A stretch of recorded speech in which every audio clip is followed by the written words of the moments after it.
High, this is Rimi and welcome to my channel তোমাদের রিমি।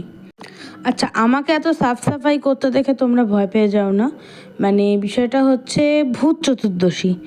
তো আমার কাছে থিওরি ক্লিয়ার নয়, কিন্তু আমার বাড়ির নিয়ম রয়েছে 14 শাক খেতে হবে। আর তারপরে রান্নাঘরে কোনো রকমের কোনো এঁটোকাটা বাসনপত্র রাখা যাবে না।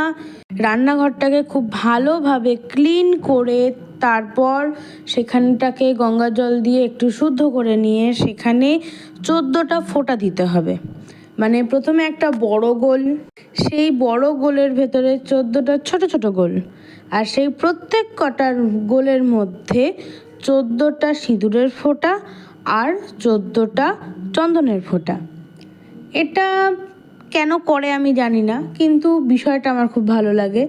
বেশ বছরে একদিন রান্নাঘরটা ভালো করে সুন্দর করে পরিষ্কার করে বেশ একটা সাজানো মতন লাগে। আসলে আমার ছোট থেকে দেখা অভ্যাস, তো তাই এই জিনিসটা আমার ব্যক্তিগতভাবে খুব পছন্দ, আর এই কাজটাও আমি করতে ভালোবাসি। তাই রান্নাঘরটাকে খুব ভালোভাবে পরিষ্কার করে স্নান করে শাড়ি পরে চলে গিয়েছিলাম ঠাকুর ঘরে। আর মা অলরেডি প্রদীপগুলো জ্বালিয়ে নিয়েছে। আগে না আমাদের বাড়িতে মাটির প্রদীপ বানানো হতো, এখন আর সেটা হয় না। তো যাই হোক, ঠাকুরকে প্রদীপটা দেখিয়ে ঠাকুর ঘরে, এছাড়াও আরও বিভিন্ন জায়গায়, মানে কচুতলা, সদর দরজা, এরকম ছাদ, এমন অনেক জায়গায় দেখিয়ে তারপর সারা ঘরে ধুনো দেওয়া হলো। আর তারপরে এই যে বলছিলাম রান্নাঘরের এই বিষয়টাকে, এটাকে আমরা সাধারণত 14 ফোঁটা বলি। তো দেখতেই পাচ্ছ একটা বড় একটা রাউন্ড রয়েছে, তার ভেতরে 14টা ছোট ছোট ছোট ছোট বাটি।